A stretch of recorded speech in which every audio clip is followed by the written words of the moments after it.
Hi everyone, कैसे हैं आप लोग। वापस से हम आ चुके हैं अपने नए लेक्चर में।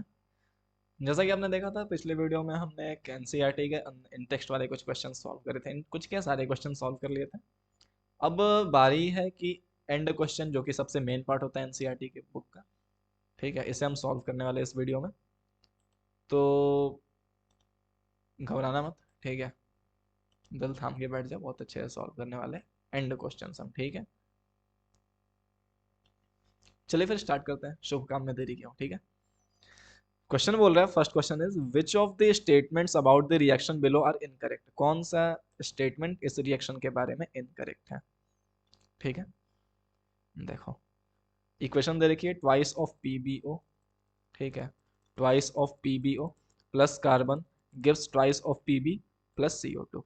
ठीक है, रिएक्शन आप देख सकते हो बैलेंस कर रखी है। ठीक है, कर रखी है ना बैलेंस, दो पीबी यहाँ भी दो पीबी, यहाँ एक ऑक्सीजन यहाँ भी, सॉरी यहाँ दो ऑक्सीजन यहाँ भी दो ऑक्सीजन। ठीक है, बैलेंस कर रखी है। पूछ रहा है कौन कौन सा जो स्टेटमेंट है वो गलत है। पहला स्टेटमेंट बोल रहा है lead is getting reduced. Lead is getting reduced, आप देखो ट्वाइस, मतलब ट्वाइस को छोड़ो, पीबीओ को देखो। पीबीओ जो है वो किस चीज में कन्वर्ट हो रहा है, ये कन्वर्ट हो रहा है पीबी में। ठीक है, मतलब लेड ऑक्साइड जो है इससे ऑक्सीजन का रिमूवल हो रहा है। अगर ऑक्सीजन का रिमूवल हो रहा है मतलब पीबीओ रिड्यूस हो रहा है। और अगर पीबीओ रिड्यूस हो रहा है तो जो फॉर्म होगा सीधी सी बात है वो ऑक्सीडाइज हो रहा होगा। ठीक है, पीबीओ अगर रिड्यूस हो रहा है तो इसका मतलब जो आपका लेड है वो ऑक्सीडाइज हो रहा है, तभी तो भाई, है कि नहीं। तो इससे हम एक बात तो बोल सकते हैं कि हमारा पीबी जो है वो रिड्यूस ना होके बल्कि ऑक्सीडाइज हो रहा है। और पीबीओ रिड्यूस हो रहा है, क्या हो रहा है हमारा, पीबीओ मतलब जो लेड ऑक्साइड है ये जो है हमारा रिड्यूस हो रहा है। क्या मेरी बात क्लियर है, क्या मेरी बात क्लियर है। अच्छा, तो ये ऑप्शन तो गलत हो गया। लेड इज गेटिंग रिड्यूस्ड नहीं भाई, ये लेड तो ऑक्सीडाइज हो रहा है, ये ऑप्शन गलत हो गया। ठीक है, दूसरा ऑप्शन बोल रहा है carbon dioxide is getting oxidise. Carbon dioxide is getting oxidise, देखो कार्बन जो है वो हो रहा है CO2 में कन्वर्ट। ठीक है, मतलब कार्बन में ऑक्सीजन जुड़ रहा है, मतलब कार्बन हमारा ऑक्सीडाइज हो रहा है। कार्बन क्या हो रहा है, ऑक्सीडाइज। और CO2 क्या हो रहा है, अगर एक ऑक्सीडाइज हो रहा है तो सीधी सी बात है वो रिड्यूस हो रहा है। ठीक है, तो ये भी ऑप्शन हमारे पास गलत आ गया, क्योंकि कार्बन ऑक्सीडाइज हो रहा है पर सॉरी कार्बन ऑक्सीडाइज हो रहा है, पर यहाँ बोल रहा है कार्बन डाइऑक्साइड ऑक्सीडाइज हो रहा है, बल्कि carbon dioxide is reducing itself. Okay, carbon is getting oxidise, हाँ भाई मैंने अभी बताया, देखो ये सही बात है, ये बात बिल्कुल सत्य है। अच्छा, lead oxide is getting reduced.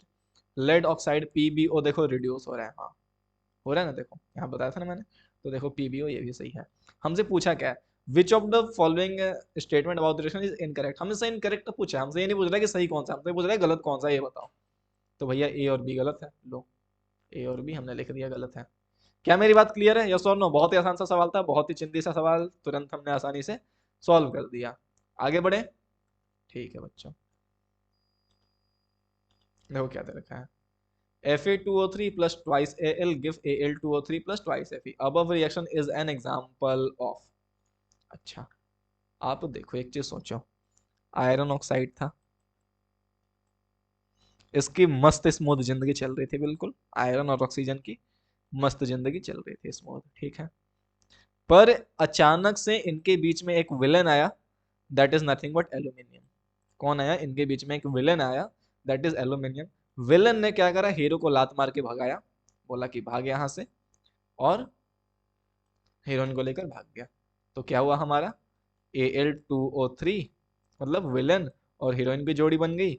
बाकी हमारा जो है हीरो बेचारा साइड में बैठ के मुंह देख रहा है, प्लान बना रहा है कब वापस से अटैक करे, जबकि वो कभी जीत नहीं पाएगा। तो इस कहानी में हमारा विलन कौन था, एल्यूमिनियम। हीरो कौन था, Fe। और हीरोइन कौन थी, ऑक्सीजन। ठीक है, तो यहाँ पे क्या हुआ, एक बंदा आया, एक बंदे को भगा दिया और उसकी बंदी को लेके चल दिया। ठीक है, तो हमारा Al2O3 बना। तो क्या मैं बोल सकता हूँ, एक एलिमेंट आया, दूसरे एलिमेंट को उसके ऑक्साइड से डिस्प्लेस कर दिया और खुद उसकी जगह ले ली। तो क्या मैं इसे बोल सकता हूँ कि डिस्प्लेसमेंट रिएक्शन है। डिस्प्लेसमेंट रिएक्शन की तो ये डेफिनेशन होती थी if an element of higher reactivity comes and it displays another element from solvent of its oxide or any other compound, then we can say that this reaction is known as displacement reaction. यही बात है, ये displacement reaction है। Sir मुझे एक बात बताओ, displacement reaction भी दो टाइप की होती है, एक होती है सिंगल डिस्प्लेसमेंट रिएक्शन और एक होती है डबल डिस्प्लेसमेंट रिएक्शन। मैंने बोला हाँ भाई तुम सही बोल रहे हो। अब सिंगल और डबल में क्या फर्क होता है? सिंगल और डबल में क्या फर्क होता है? सिंगल में देखो क्या होता है कि एक जो है आपका कपल बन रखा है, जैसे Fe2O3 का आपका कपल बन रखा था, इसकी जोड़ी अच्छी सही सलामत चल रही थी, ठीक है। पर सिर्फ एक बंदा आया एल्यूमिनियम, ये आया Fe को मार के भगा दिया इसने, ठीक है। क्यों मार के भगा पाया? क्योंकि aluminium is more reactive than iron, सीधी सी बात है। तो इसने आयरन को भगा दिया और एल्यूमिनियम ऑक्सीजन का मस्त कंपाउंड बन गया, दैट इज Al2O3। तो एक बंदा आया, उस दूसरे बंदे को भगा दिया उसने, सिर्फ एक, और वापस से फिर वो दूसरा बंदा जो भाग गया वो अपना मुंह उठा के देख रहा है सिर्फ, ठीक है। तो यहाँ पे सिर्फ एक एलिमेंट ने सारा खेल करा, then this is known at single displacement reaction, ठीक है। ये है आपका single displacement reaction, this is single displacement reaction. तो सर डबल डिस्प्लेसमेंट रिएक्शन में क्या होता है? मैंने बोला भैया आप वीडियो नहीं देखते क्या मेरी? वीडियो देखा करो, आप लोग के लिए बनाते हैं, कैसे होगा देखो जरा। डबल डिस्प्लेसमेंट रिएक्शन में क्या होता है? दो लोग होते हैं, ठीक है, दो एलिमेंट आपस में कंपाउंड बना के होते हैं, मान लो A और B, ये दोनों आपस में कंपाउंड बना के रखे हैं, और यहाँ C और D का कंपाउंड बन रखा है, पर ये दोनों अपनी जोड़ी से खुश नहीं है, ये दोनों अपनी जोड़ी से खुश नहीं है। तो ये क्या करना चाहते हैं? अपने कपल को एक्सचेंज कर लेते हैं। ए डी क्या है, डी के साथ रिएक्शन कर लेता है, बी जो है सी के साथ रिएक्शन कर लेता है, तो हमारा बन जाता है A D plus B C. यहाँ पे दोनों ही खुश हो गए। खुश इसलिए हो गए कि भैया दोनों को अपने मनपसंद की चीजें मिल गई, ठीक है। अच्छा चलो बात करते हैं अगले क्वेश्चन की। What happens when dilute HCl is added in iron fillings? Take the correct answer. Dilute HCl, dilute HCl, dilute hydrochloric acid. HCl, hydrochloric acid is nothing but HCl. इसको हमने किसके साथ मिलाया? Iron filings. आयरन फिलिंग्स मतलब iron की कुछ particles हैं उनके साथ मिला दिया आयरन। तो सीधी सी बात है, ये रिएक्शन होगा, हमारे पास क्या बनेगा? FeCl3 बनेगा ना, FeCl3 या 2 जो भी, प्लस H2। रिएक्शन आप बैलेंस कर लेना, मैंने आपको बैलेंसिंग सिखा रखी है। तो हमारे पास क्या होना है? हाइड्रोजन गैस इवॉल्व होनी है, ठीक है भैया, और आयरन क्लोराइड प्रोड्यूस होना है, सीधी सी बात है। लो हमारा ये आंसर आ गया। क्या भी हो सकता है? Chlorine gas and iron hydroxide? ना ना ना ना, आयरन हाइड्रोक्साइड कहाँ से? No reaction take place? नहीं, ऐसा भी नहीं हो सकता। Iron salt and water? कहाँ भाई, क्या बात कर रहे हो? वाटर कहाँ से बनेगा? ऑक्सीजन कहीं दूर दूर तक इसमें आया नहीं, ऑक्सीजन कहाँ से मिला देंगे? Next question is what is balanced chemical equation? Why should chemical equation should be balanced? देखो बैलेंस केमिकल इक्वेशन क्या होता है? जिसमें नंबर ऑफ एटम्स इक्वल होने चाहिए डिफरेंट एलिमेंट और रिएक्टेंट की प्रोडक्ट्स, रिएक्टेंट और प्रोडक्ट साइज। जैसे ए रहा, रिएक्ट करके बी में बनाया, तो ए के जितने भी नंबर ऑफ एटम्स होंगे, नंबर ऑफ एटम्स ऑफ ए भी मान लो ऐसे था, रिएक्शन करा, बी प्लस ए मान लो बनाया, ऐसे कुछ, ठीक है। यार को ए बहुत गंदा सा एग्जांपल है, इसको अच्छे से कर लेते हैं, ठीक है। ऐसे हम अच्छे से कर लेते हैं, कैसे करेंगे? मान लो ए एक्स बी वाई, रिएक्शन करा, क्या बना? x टाइम्स ए प्लस वाई टाइम्स बी। अब देखो ये रिएक्शन बैलेंस भी है और एक सिग्निफिकेंस भी डिनोट कर रहा है रिएक्शन, ठीक है। तो हमें क्या है कि बैलेंस केमिकल इक्वेशन ये कहता है कि number of atoms on A on reactant side equals to number of atoms of A on product side. अब देखो number of atoms of A on reactant side कितना है? ए इंटू एक्स, ए कितने time से एक्स बार है तो मतलब एक्स बार आया, और राइट हैंड साइड में भी देखो ए एक्स बार आया है, तो देखो रिएक्शन बैलेंस है। उसी तरह बी जो है वाई टाइम्स इधर आ रहा है, इधर भी ये वाई टाइम्स आ रहा है, तो ये तो बैलेंस है। पर बैलेंसिंग क्या बोलती है, क्या बोलती है बैलेंसिंग, ये बोलती है कि number of atoms of each element on reactant side equals to number of atoms of each elements on product side should be equal. Okay, the balanced chemical equation has an equal number of atoms of different elements, भाई each element या different element in reactants and product side, दोनों sides equal होनी चाहिए। ठीक है, क्यों balance करता है, क्योंकि law of mass conservation of mass को सेटिस्फाई करना चाहिए। भैया law of conservation of mass क्या बोलती है, आ जाओ देख लो। The law of conservation of mass states that during a chemical reaction the total mass of the product must be equal to total mass of the reactant।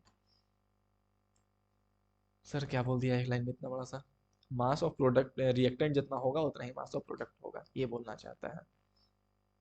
मान लो आपने 10 KG water लिया प्लस 10 केजी कैल्शियम ऑक्साइड लिया, ठीक है, ये भी 10 KG लिया। तो जब आप रिएक्शन को करोगे तो फाइनल प्रोडक्ट जो भी बना उन सब की वैल्यू जो होगी वो 10 + 10 यानी 20 केजी होनी चाहिए, ये बोल रहे हैं। कि मतलब हमारा इस रिएक्शन के दौरान कोई मास में लॉस नहीं हुआ।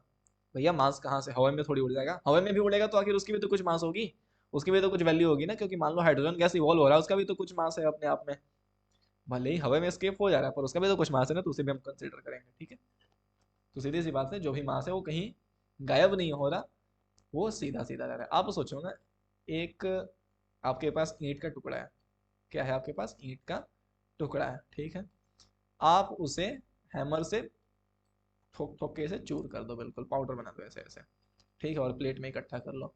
क्या ऐसा करने से अगर ये ईंट 1 केजी का था तो ये 1.5 केजी हो जाएगा, ऐसा कभी होगा क्या, ऐसा हो सकता है कभी, बताओ जरा मुझे। नहीं नहीं सर, बढ़ कैसे जाएगा मास, मास तो उतना ही रहना है, भले अब हमने फॉर्म चेंज कर दिया पर मास तो सेम रहना ना, सीधी सी बात है, मास कहीं से आ नहीं सकता कहीं जा नहीं सकता, अगर कहीं ना जा रहा है ना कहीं आ रहा है तो सीधी सी बात है मास तो सेम ही रहना है, बढ़ना तो ना थोड़ी है। सर कैसे हो सकता है, अगर आपको लगता है कि ऐसा हो सकता है कि हाँ भाई मैंने 1 केजी ईंट को रखा और उसको चूर बनाया तो 1.5 केजी हो जाएगा, अगर आपको ऐसा लगता है तो आप क्या करो, घर में नोट की गड्डी लो, बिल्कुल पैसों की गड्डी, ठीक है, बिल्कुल बहुत सारे आपके पास पैसे हैं, आप अच्छे से रबर बैंड लगा के 10 साल के लिए छोड़ दो, 10 साल के लिए उसमें कुछ केमिकल वेमिकल में डुबो दो, हो सकता है आपका जो नोट का मास, मान लो 1 केजी आपने नोट रखे तो हो सकता है आपका 2 केजी हो जाए। देखो आपका कितना फायदा हो जाएगा अगर ऐसा होता है तो, और अगर ऐसा होता है तो सारे लोग यही कर रहे होते हैं, है कि नहीं, लेकिन ऐसा होता नहीं है, नहीं हो सकता ना, मास अपने आप कैसे बढ़ेगा भाई, कैसे बढ़ेगा, आप किसी चीज को बढ़ा नहीं रहे तो कैसे बढ़ेगा वो। ठीक है, तो वही बोलता है केमिकल रिएक्शन के दौरान जो मास है हमारा सेम रहता है रिएक्टेंट और प्रोडक्ट साइड का। Balance chemical equation is a chemical equation where in the number of atoms on reactant side equal to number of atoms on product side, सीधी सी बात, वही मैंने बोला। अब balanced chemical equation demonstrate the law of conservation of mass because it shows that no atom have been gained or lost during the reaction। हमने reaction कराया उस दौरान ना कोई एटम गेन हुआ ना कोई एटम लॉस हुआ, सीधी सी बात है, जितने एटम पार्टिसिपेट कर रहे थे उतने ही एटम वो आप एंड में भी रहेंगे, बस उनका फॉर्म चेंज हो सकता है।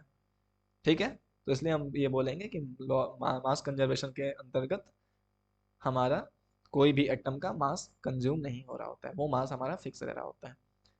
ठीक है, hence a balanced chemical equation requires the same number of atoms on reactant side equal to product and product side। okay, अच्छा आगे बढ़ते हैं, क्या बोला इसमें, translate the following statements into chemical equations and then balance them. इससे पहले chemical equation में फॉर्म करना है फिर उसे बैलेंस करना है। Hydrogen gas combines with nitrogen to form ammonia, देखो भैया hydrogen plus nitrogen gives ammonia, ठीक है, क्या करो व्हाइट ले लेते हैं, ठीक है, मेरे को व्हाइट ज्यादा अच्छा लग रहा है।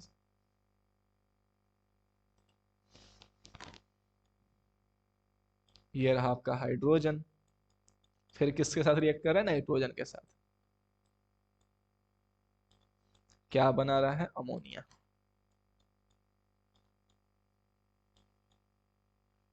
मैंने आपको क्या बोला था, हाइड्रोजन ऑक्सीजन को पहले बैलेंस नहीं करते हैं, पहले किस में बैलेंस करते हैं, हाइड्रोजन ऑक्सीजन के अलावा जो एलिमेंट्स इनके एक्सेप्ट। तो देखो हमारे पास नाइट्रोजन लेफ्ट साइड में 2 है, यहाँ नाइट्रोजन 1 है। हम क्या करेंगे, 2 बनाएंगे नाइट्रोजन को। कैसे बनाएंगे, 2 से मल्टीप्लाई कर देंगे साइड में, ठीक है। हमने 2 से मल्टीप्लाई करा, देखो ट्वाइस एन एच थ्री बन गया। अब हाइड्रोजन को देख लो, नाइट्रोजन बैलेंस हो गया, ठीक है। अब हाइड्रोजन को देखो, यहाँ पर लेफ्ट साइड में हाइड्रोजन 2 है, यहाँ पे 2 इंटू 3 यानी कि 6 है हाइड्रोजन। तो कैसे करेंगे इधर, 3 से मल्टीप्लाई कर दो, काम खत्म। लो रिएक्शन खत्म, बैलेंस हो गई। N2 plus 3H2 gives yes twice of ammonia. देख लो ये इधर है, 3H2 plus N2 gives twice ammonia. दूसरा क्वेश्चन दे रखा है, hydrogen sulphide gas burns into air to give water and sulphur dioxide. H2S burn कर रहा है ऑक्सीजन में, SO2 और H2O दे रहा है, ठीक है।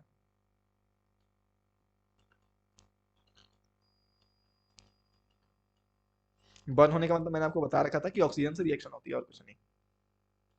तो क्या दे रहा है हमारे पास, SO2 और वाटर दे रहा है ना। फिर से मैं अपने सेंटेंस रिपीट करना चाहूंगा कि हाइड्रोजन ऑक्सीजन को छोड़ दो, पहले आप अदर एटम्स को बैलेंस करो। अदर एटम क्या है, सल्फर, यहाँ भी सल्फर सेम है। अच्छा जी, ठीक है। फिर ऑक्सीजन देखो, यहाँ पे 2 है, ऑक्सीजन देखो यहाँ पे 1 और 2, 1 3 है। क्या करें हम, क्या करें हम, ऐसा करते हैं इसको 2 से मल्टीप्लाई कर देते हैं। तो यहाँ ऑक्सीजन हमारे पास 4 हो गया। सर क्या कर रहे हो, जो बड़ा है उसे और बढ़ा लो। मैं बोला रुको, ये 4 हो गया ना, अब यहाँ आप 2 से मल्टीप्लाई कर दो, 3 हो, यहाँ भी 4 हो गया ऑक्सीजन, यहाँ भी 4 हो गया ऑक्सीजन। क्या ये मेरी बात क्लियर है। अच्छा, अब आप हाइड्रोजन चेक कर लो। हाइड्रोजन देखो यहाँ 2 2 जा 4 है, यहाँ पे हाइड्रोजन 2 है, तो आप 2 से मल्टीप्लाई कर दिए। यहाँ अगर आपने 2 से मल्टीप्लाई करा, देखो अब सल्फर छिड़ गया, सल्फर यहाँ 2 हो गया, ठीक है। अब आपका सल्फर अगर 2 हो गया, तो आप क्या करो, यहाँ पे इसको भी 2 से मल्टीप्लाई कर दो। लेकिन फिर देखो ऑक्सीजन छिड़ गया यहाँ पे, ऑक्सीजन देखो 2 2 जा 4 हो गया, यहाँ ऑक्सीजन कितना हो गया, 2 2 जा 4 और 2 6 हो गया, ठीक है। कोई बात नहीं, इसे आप 3 कर दो। क्या मेरी बात क्लियर है। तो देखो 3 टाइम्स ऑक्सीजन मतलब 3 2 जा 6 ऑक्सीजन हो गया यहाँ पे, 2 2 जा 4 और 2 6 हो गया यहाँ पे ऑक्सीजन। यहाँ हाइड्रोजन 2 2 जा 4, यहाँ देखो हाइड्रोजन 2 2 जा 4, यहाँ देखो सल्फर 2 1 जा 2, यहाँ भी देखो सल्फर 2 1 जा 2। क्या ये रिएक्शन बैलेंस हो गई, यस और नो, जल्दी बताओ मुझे। लो देख लो, यही लिखा हुआ है यहाँ पे, H2S plus 3O2 gives SO2 plus twice H2O। क्या ये बैलेंस है, क्या ये बैलेंस है।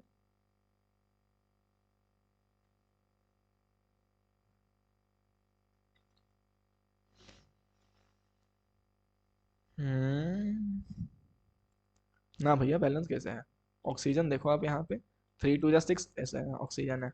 यहाँ पे 2 1 जा 2 और 2 4 ऑक्सीजन। नहीं भैया, ये बैलेंस नहीं है, गलत है, ठीक है। ये आपका गलत है, ये गलत दे रखा है, ठीक है। Extremely sorry for that. आपका सही बैलेंस्ड इक्वेशन ये है, ठीक है। यार कैसे पीपीटी बनाते हैं लोग, चलो कोई नहीं। Barium chloride reacts with aluminium sulphate to give aluminium chloride and a precipitate of barium sulphate.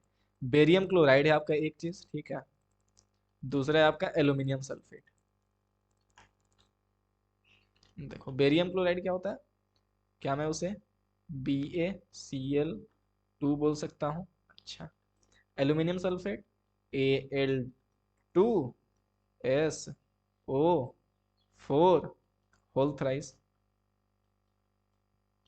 ये होता है ना, गिव्स अस। अब क्या रिएक्शन बनेगा, सीधी सी बात है, देख लो यहीं से आप देख कर आ लो। एल्यूमिनियम ने क्लोरीन से रिएक्शन करा, तो क्या बनेगा, AlCl3 plus BaSO4।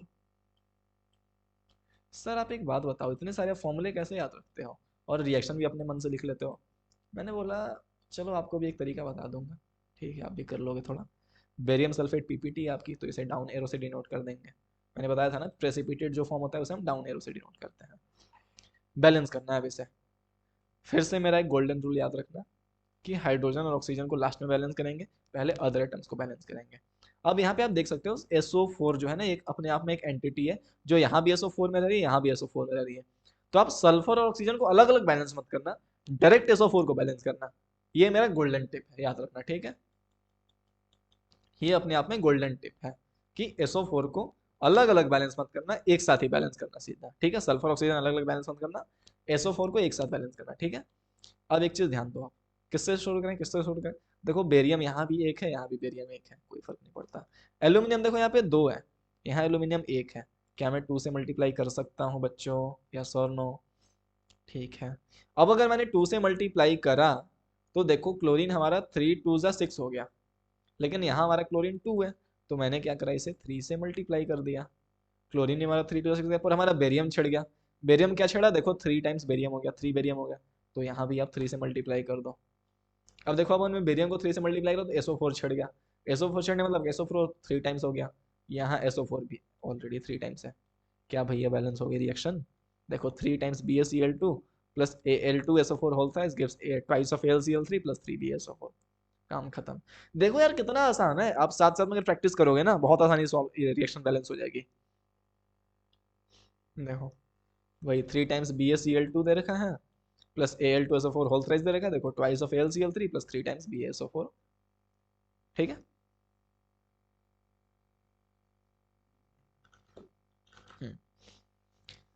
Potassium metal reacts with water to give potassium hydroxide and hydrogen gas. Potassium metal मतलब के और कौन रिएक्ट कर रहा है, वाटर, के plus H2O gives KOH plus H2O। Reaction क्या हो गया हमारे पास, पोटेशियम मेटल किसके साथ रिएक्ट कर रहा है, H2O के साथ ना। हाँ,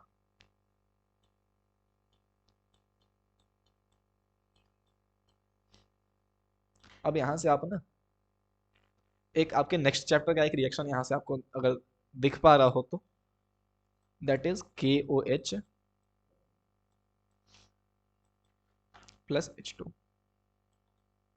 हमारा कंक्लूजन यह है इस रिएक्शन से, भी देख लो, बैलेंसिंग बाद में करेंगे, इस रिएक्शन से कुछ सीखो।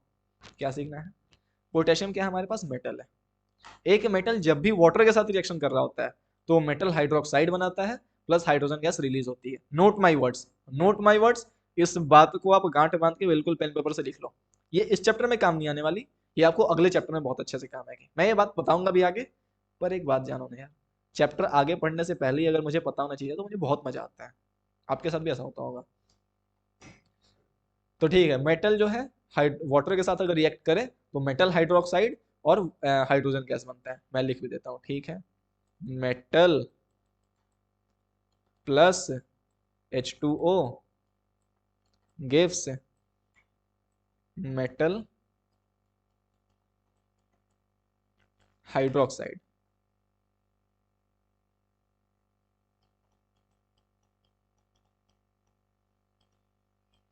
Plus hydrogen gas. क्या मेरी बात क्लियर है? नोट कर लो इस चीज को, बिल्कुल, हाँ बिल्कुल इंपॉर्टेंट थिंग है ये। अब देखो आप, देखो देखो देखो ध्यान से देखना। मैंने फिर से मेरी गोल्डन टिप याद रखना। क्या गोल्डन टिप? गोल्डन टिप ये है कि आप हाइड्रोजन और ऑक्सीजन को पहले छेड़छाड़ नहीं करोगे, सबसे पहले अदर देन हाइड्रोजन और ऑक्सीजन एटम्स को बैलेंस करोगे। पोटेशियम 1 है यहाँ पे, पोटेशियम यहाँ पे भी 1 है, मैंने कुछ छेड़ा नहीं छेड़ा। अब ऑक्सीजन पे चलो, देखो ऑक्सीजन यहाँ पे 1 है, यहाँ भी 1 है, कोई फर्क नहीं पड़ता। अब आप एक काम करो, हाइड्रोजन को देखो, यहाँ हाइड्रोजन 2 है, यहाँ 2 1 और 2 3 है। अब क्या करें सर, मेरी एक बात सुनना। अगर मैं यहाँ किसी भी फैक्टर से मल्टीप्लाई करूँ, 2 3 4 कुछ से मल्टीप्लाई करूँ H2O में, यहाँ पे कुछ से भी, तो सीधी सी बात है हाइड्रोजन की संख्या हमेशा इवन रहेगी। क्या ये बात आप सोच पा रहे हो? क्या ये बात आप सोच पा रहे हो? यहाँ पे देखो, यहाँ पे अगर मैं किसी चीज से मल्टीप्लाई करूँ तो 2 into something, 2 into something is always an even number. Okay, ऐसा हो? अच्छा, इवन नंबर होने वाला है, तो सीधी सी बात है ये, अगर मैं किसी चीज से अगर इसमें मल्टीप्लाई करूँ H2 में कितना ही बढ़ा दो तो ये तो इवन आ जाएगा, प्लस उसमें एक ऑड नंबर ऐड होगा, और अगर ऑड नंबर इवन में ऐड हो then final result will be odd number. तो कभी भी इवन नंबर ऑड नंबर के इक्वल नहीं हो सकता। अगर इतनी बात किसी को समझ में आई हो तो एक बार लाइक ठोक दो यार। ठीक है भाई। अच्छा, तो मैं क्या करूं सर, कहना क्या चाहते हो आखिर? मैं ये कहना चाहता हूं कि आपको मल्टीप्लाई इस टर्म्स में करनी पड़ेगी। ऐसा क्यों? क्योंकि ये एक ऑड नंबर है, इस ऑड नंबर को आपको इवन बनाना ही होगा, तभी जाके वो even number, even plus even is also even and even is equal to even. मतलब इवन नंबर हमेशा इस साइड में भी इवन नंबर बन जाए, इस साइड में भी इवन नंबर बन जाए, और अगर एक बार इवन नंबर बन गया फिर मैं बैलेंस कर सकता हूँ। क्योंकि अगर मैं इसे ऑड रखता हूँ फिर तो कभी जिंदगी में इक्वेट नहीं हो पाना। ठीक है, क्या मेरी बात क्लियर है? तो इसे मुझे इवन बनाना पड़ेगा। अब इवन बनाने के लिए किसी इवन नंबर से मल्टीप्लाई कर दो। सबसे आसान इवन नंबर क्या होता है, 2। पहले मैंने इसे 2 से मल्टीप्लाई कर दिया। अब देखो 2H2 और यहाँ 2H2 4H2 हो गया, मैं क्या करता हूँ यहाँ से 4 से मल्टीप्लाई करता हूँ, क्या मेरा 4H2O हो गया, यस और नो? सॉरी सॉरी सॉरी, 4 नहीं, it's not 4, it's 2, okay, it's my bad, extremely sorry for that. क्या होता है यार। तो यहाँ मैंने क्या करा, 2 से मल्टीप्लाई कर दिया। अब देखो मैंने 2 से मल्टीप्लाई तो करा, हाइड्रोजन तो बैलेंस हो गया, पर सर ऑक्सीजन छिड़ गया। देखो 2 into O मतलब 2 ऑक्सीजन, मैंने बोला यहाँ भी मैंने 2 से मल्टीप्लाई करा है, यहाँ भी ऑक्सीजन छिड़ा, और कुछ दोनों इस तरीके से एक मतलब छिड़ गए कि अपने आप में इक्वल आ गया। देखो यहाँ भी दो दो ऑक्सीजन, यहाँ भी 2 ऑक्सीजन। भैया हिट एंड ट्रायल का यही तरीका है, और कुछ नहीं कर सकते इसमें, आप दिमाग चलाने पड़ेंगे। और मेरे हिसाब से ना बहुत ही लॉजिकल, मतलब बहुत आपके दिमाग को तेज करने वाला तरीका है ये, क्योंकि आप इसमें ना हर बार अपने दिमाग को चला के सोच रहे होते हो बिल्कुल कि हाँ भाई क्या करना चाहिए क्या नहीं करना चाहिए, ठीक है। लेकिन एक पंगा और है, देखो आपने हाइड्रोजन तो छेड़ा, ऑक्सीजन छेड़ा, पर पोटेशियम भी छिड़ गया, पोटेशियम 2 हो गया यहाँ पे। तो लो 2 से मल्टीप्लाई कर दो, काम खत्म, reaction is balanced now finally. जिन बच्चों को मजा आ रहा है ना वीडियो देख के, यार शेयर करो दोस्तों के साथ, उन्हें भी मजा है, ठीक है। चलिए आई थिंक सारे क्वेश्चन हो गए। हाँ, पहला भी कर दिया हमने, दूसरा भी कर दिया, तीसरा भी कर दिया, चौथा भी कर दिया। ये वाला गलत है बैलेंसिंग, इसका मैंने बैलेंसिंग यहाँ कर रखा है। हैंड राइटिंग अगर समझ में ना आ रही हो तो मैं अच्छे से लिख देता हूँ, ठीक है। मैंने लिखा है twice of H2S plus 3 times O2 gives us twice of SO2 plus twice of H2O।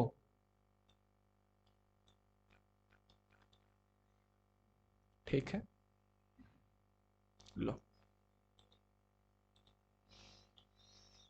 चलिए अगले क्वेश्चन देखते हैं, ठीक है। Balance the following chemical equation, फिर से बैलेंस करना है, ठीक है। करते हैं, कितने क्वेश्चन है वैसे, 7 8, काफी है यार। चलो कोई नहीं, ज़्यादा नहीं करेंगे, क्योंकि अभी अभी मैंने फिजिक्स का वीडियो रिकॉर्ड करा, वो काफ़ी लंबा हो गया, करीब 1 आवर के करीब का हो गया वीडियो। तो मैं नहीं चाहता इतने लंबे लंबे वीडियो बनाऊँ मैं, वरना आप भी शायद बोर होने लगोगे। अगर आपको पसंद है लंबे वीडियो तो यार बता देना एक कमेंट में, ठीक है। बता देना यार, बता देना, मैं बनाऊंगा आपके लिए, आप जो कहोगे मैं वो करूंगा, बस आपके तरफ से मुझे सपोर्ट चाहिए, ठीक है। HNO3 plus CaOH whole twice give CaNO3 plus H2O। चलो लिख लेते हैं पहले इक्वेशन, ठीक है।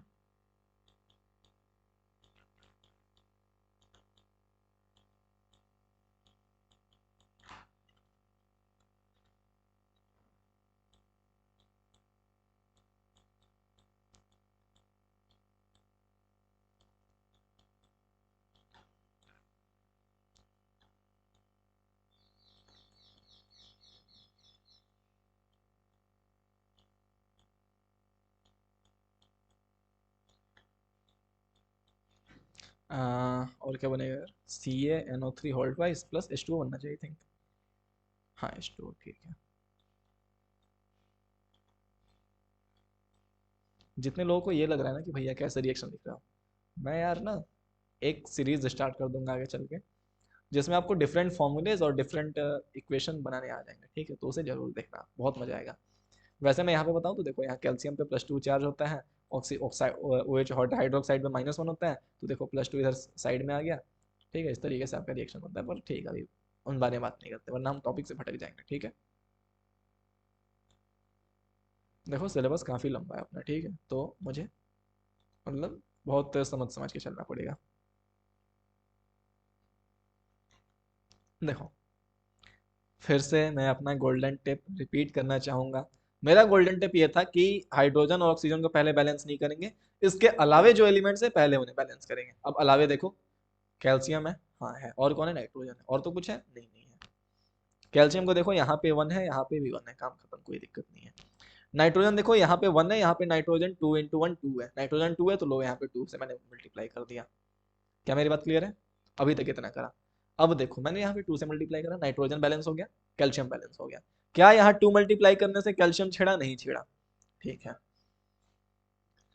अब देखो आप, अब चलते हैं ऑक्सीजन पे। देखो ऑक्सीजन 2 3 या 6 है यहाँ पे भी देखो ऑक्सीजन 6 और एक 7 है। ओ हो, इतना पंगा हो गया। फिर से मैं अपनी बात रिपीट करना चाहूंगा, देखो यहाँ पे इवन नंबर है, यहाँ पे इवन, मैं ऑक्सीजन नंबर एटम की बात कर रहा हूँ, प्लस ऑक्सीजन एक एटम है मतलब ऑड है। तो इवन में जब भी मैं ऑड को नंबर को ऐड करूंगा तो हमेशा ऑड नंबर आना है, ठीक है। तो जब भी मतलब इसे बैलेंस करना है तो मुझे ऑक्सीजन में ही कुछ छेड़छाड़, H2O में ही छेड़छाड़ करना पड़ेगा, तभी जाके पहले इवन बन जाए। तो सीधी सी बात है, सबसे छोटा सा इवन नंबर होता है 2। अरे नहीं यार, रुको रुको रुको रुको रुको रुको रुको रुको रुको रुको, इट्स माय बैड। यहाँ देखो ऑक्सीजन यहाँ 3 2 जा 6 है, और +2 यहाँ भी तो है ना, तो मतलब यहाँ पे 8 ऑक्सीजन है, यहाँ पे 7 ऑक्सीजन है, मतलब इसको डालने से पहले 7 थे। 3 2 जा 6 और एक 7, मैंने 2 से मल्टीप्लाई कर दिया, लो देखो क्या हुआ हमारे पास। देखो 2 से अगर मैंने मल्टीप्लाई करा तो ऑक्सीजन हमारा 2 हो गया, और 6 हो गया, 8 हो गया, इधर भी ऑक्सीजन, मतलब कितना हुआ, यहाँ इवन नंबर यहाँ पे 6 आ गया, और ये आपका 2 आ गया, मतलब 8 ऑक्सीजन यहाँ पे हो गया आपके। यहाँ भी देखो 8 ऑक्सीजन हो गया, ऑक्सीजन बैलेंस हो गया। क्या मेरी बात समझ में आई है? हाइड्रोजन देखो, यहाँ 2 हाइड्रोजन है, और 2 यहाँ है, 4 हाइड्रोजन है। यहाँ कितने हाइड्रोजन, 2 2 जा 4 हाइड्रोजन है, बैलेंस है। बैलेंस बैलेंस हो गया, खत्म कहानी। खत्म कहानी भाई, खत्म खत्म, कुछ नहीं है अब। लो देख लो, HNO3 में 2 से मल्टीप्लाई करा, H2O में 2 से मल्टीप्लाई करा, काम खत्म। क्या मेरी बात क्लियर है? आ जाओ। NaOH प्लस H2SO4, हाँ हाँ, बहुत मस्त रिएक्शन, बहुत बहुत important reaction.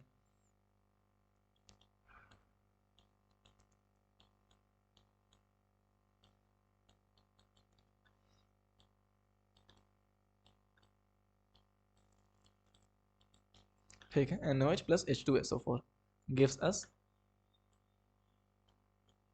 Na2SO4 whole thrice plus H2O। देखो NaOH, इसके बारे में पहले काम की बताता तो इस रिएक्शन के बारे में, ठीक है। कितना टाइम हो गया, आई थिंक 32 मिनट्स, ओके कोई बात नहीं। NaOH is a base, NaOH is a base, H2SO4 is an acid। तो हमने आपको पहले भी शायद ये बात बताई होगी, एसिड और बेस का जब रिएक्शन होता है तो हमारा सॉल्ट प्लस वाटर बनता है। इस रिएक्शन का मैंने नाम एक बताया था, दैट इज, क्या नाम है जल्दी बताना कमेंट में, जल्दी बताना, जल्दी जल्दी बताओ बताओ, क्या नाम था? That is known as neutralisation reaction. Neutralisation reaction.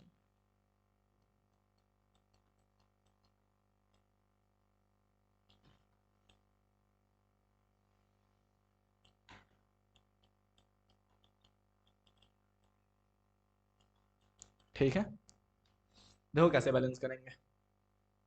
वही थ्राइस को लिख दिया मैंने, सोडियम को तो वैलेंसी 1 होती है ना, 3 क्यों लगा दिया मैंने भाई? क्या यार, क्या कर रहा हूँ मैं। चलो देखो, Na2SO4, ठीक है। देखो मैंने क्या बोला था, फिर से गोल्डन टिप मेरी, हाइड्रोजन ऑक्सीजन के अलावा जो एटम है उन्हें बैलेंस करो पहले। देखो सोडियम बचा है, बस यहाँ 2 से मल्टीप्लाई करो, आई थिंक बैलेंस हो गया पूरा, खत्म। 2 सोडियम, 2 सोडियम, सल्फर एक, सॉरी SO4 एक, यहाँ भी SO4 एक, ठीक है। हाइड्रोजन यहाँ पे 2 हो गए, और 2 4 हो गए हाइड्रोजन, नहीं आई थिंक एक और करना पड़ेगा थोड़ा सा, यहाँ 2 से मल्टीप्लाई कर दिया, लो हाइड्रोजन भी 4 हो गए, यहाँ पे ऑक्सीजन भी 2 हो गए, काम खत्म, लो बैलेंस। भैया जी बहुत ही आसान क्वेश्चन है ये, ऐसे ऐसे क्वेश्चन छूटने नहीं चाहिए पेपर में, सच बता रहा। अगर ऐसे क्वेश्चन छूट गया ना, मैं घर आके तुम्हें पीटूंगा। NaCl plus AgNO3 gives AgCl plus NaNO3। क्या रिएक्शन दे रखी है, NaCl प्लस AgNO3 हमें क्या देता है, हमें ये देता है AgCl प्लस NaNO3। ये कौन से रिएक्शन का एग्जांपल है, जल्दी से मुझे कमेंट में बताओ, जल्दी से मुझे कमेंट में बताओ। भैया 2 रिएक्शन है, मतलब प्रेसिपिटेशन रिएक्शन बोल सकते हो इसे आप। और प्रेसिपिटेशन रिएक्शन कहाँ होती है, डबल डिस्प्लेसमेंट रिएक्शन में।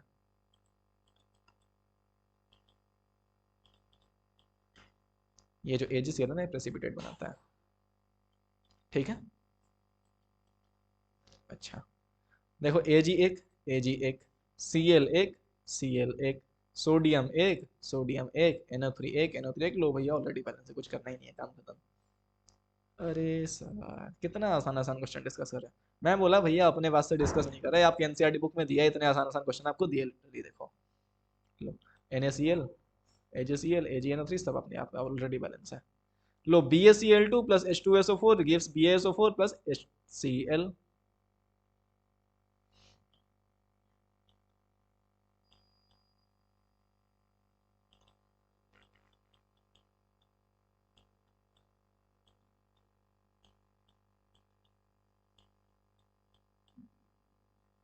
लो ये भी आपका डबल डिस्प्लेसमेंट रिएक्शन है। बेरियम ने क्या करा, सल्फेट के साथ कंपाउंड बनाया, दैट इज BaSO4, और क्या करा, H2 ने Cl2 के साथ रिएक्शन बनाया, करा तो क्या बना हमारा, HCl। देखो भैया यहाँ पे कुछ नहीं है, बेरियम एक है, सल्फेट एक है, पूरा सल्फेट SO4, यहाँ भी SO4 एक है, H2 दो, Cl2 को देखो Cl2 दो है, यहाँ Cl2 एक है, हमने दो से मल्टीप्लाई कर दिया, लो हाइड्रोजन भी दो हो गया, हाइड्रोजन भी दो हो गया, लो रिएक्शन बैलेंस, खत्म कहानी। देखो कितने चिंदी सवाल है। लो 2HCl हो गया, बस काम खत्म। क्या मेरी बात क्लियर है? कहीं पे डाउट है, कुछ बता दो यार, आगे डिस्कस करूँ क्या? काफ़ी है अभी, कंटेंट तो बहुत है। चलो ऐसा करते हैं, बाकी चीज़ हम लोग नेक्स्ट वीडियो में डिस्कस करेंगे, ठीक है। थैंक यू का पोस्टर आ जा भाई, हाँ। सो बच्चों, अगर ज्ञान की बातें बता दो, अगर आपको वीडियो हमारा पसंद आया हो, अगर आपको हमारी चीज़ें पसंद आई हो, तो हमें लाइक करें, हमारे चैनल को सब्सक्राइब करें, हमें फॉलो करें, ठीक है। अपने दोस्तों के साथ शेयर करें, शेयर करने से क्या होगा, शेयर करने से हमारा भी चैनल ग्रो होगा, आपके कॉन्सेप्ट भी क्लियर होंगे, आपके दोस्तों के भी डाउट्स क्लियर होंगे, और क्या होगा, सीधी सी बात है, आप मुझे सपोर्ट करोगे तो मैं भी आपको सपोर्ट करूंगा, है कि नहीं, है कि नहीं। तो जैसे जैसे आप लोग मेरे सब्सक्राइबर बढ़वाओगे, मुझे फेमस कराओगे, मैं भी अच्छी अच्छी चीज़ें लाऊंगा। अभी एक अनाउंसमेंट मैं करता हूँ इस वीडियो में, और वो अनाउंसमेंट ये है कि जैसे ही आप हमारे वीडियो को, आप हमारे चैनल को 1000 सब्सक्राइबर पे पहुंचा दोगे, तो मैं आपके लिए एक टेलीग्राम चैनल बनाऊंगा। उस टेलीग्राम चैनल पे क्या होने वाला है, टेलीग्राम ग्रुप बनाऊंगा स्पेशली। उस ग्रुप पे क्या होने वाला है, आप खुल के अपने सारे डाउट्स डिस्कस कर सकते हो, आपके दोस्त भी वहाँ होंगे, मैं भी वहाँ होऊंगा, और मैं आपके सारे डाउट को डिस्कस करूंगा, लेकिन अभी नहीं, उसके लिए आपको 1000 सब्सक्राइबर कराने होंगे मेरे, ठीक है, ठीक है। क्या मेरी बात क्लियर है? इसलिए अपने दोस्तों में पूरा हल्ला बचा दो, ठीक है, 1000 सब्सक्राइबर तक पहुंचवा दो, मैं आपको टेलीग्राम ग्रुप बना के दे दूंगा, ठीक है। और फिर आप लोग अच्छे से डाउट डिस्कस करना, मैं खुद आपके डाउट को सॉल्व करूंगा, ठीक है। So it's announcement from my side. चलिए बच्चों, लिख देते हैं क्या, आप मेरे 1K सब्सक्राइबर पहुंचवा दो,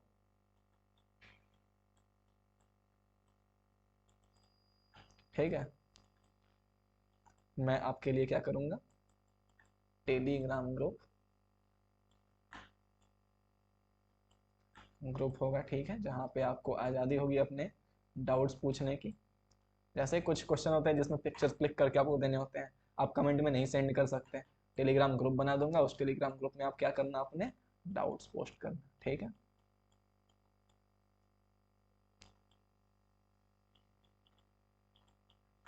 पोस्ट करना, मैं खुद सॉल्व करूंगा,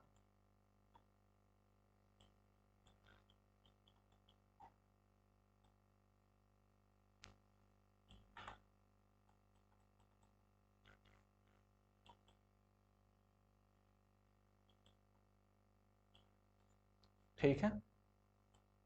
क्या मेरी बात क्लियर है? यस और नो? ठीक है सर, क्या क्या आप लालच दिखा रहे हो खुद को चैनल को ग्रो कराने के लिए, मैंने बोला भाई आपका भी फायदा है, बहुत फायदा है इसमें, ठीक है। टेलीग्राम ग्रुप बनेगा, जब मैं भी पढ़ाई करता था ना भाई, सच बता रहा, टेलीग्राम ग्रुप इतना फायदेमंद होता था यार, देखो वहाँ पे सिर्फ टीचर डिस्कस नहीं कर रहा होता, वहां पर आपको सिर्फ टीचर डिस्कस नहीं कर रहा होता, आपके जैसे कई सारे दोस्त होते हैं बिल्कुल अब्रॉड इंडिया, पूरे इंडिया और आउट ऑफ इंडिया के भी लोग आ सकते हैं वहां पे, और आप उनसे डिस्कशन कर सकते हो। भैया बता रहा, इतना अच्छा इंटरेक्शन बनेगा ना आपका लोगों के साथ, बिल्कुल नए नए अजनबी लोग मिलेंगे और सारे लोग अपने आप में मस्त फोड़ रहे होंगे अपनी जिंदगी में, ठीक है। तो ये एक अपने आप में मेरे तरफ से एक अच्छा अनाउंसमेंट है। और दूसरा अनाउंसमेंट करूँ क्या? चलो ठीक है, सरप्राइज रखते हैं, दूसरा अनाउंसमेंट भी होने वाला है। पर पहले ये क्लियर करा दो हमारे, ठीक है, उसके बाद फिर मैं दूसरा अनाउंसमेंट करूंगा आपके लिए। उसमें और अच्छी चीजें होंगी, ये तो कुछ नहीं है, तो बहुत छोटी सी चीज है, उसमें और आपको अच्छा सपोर्ट मिलेगा। अब क्या है, wait for that, okay. So thank you very much बच्चों, पढ़ाई करते रहें और मस्त रहें जीवन में, ठीक है। Thank you very much, bye bye.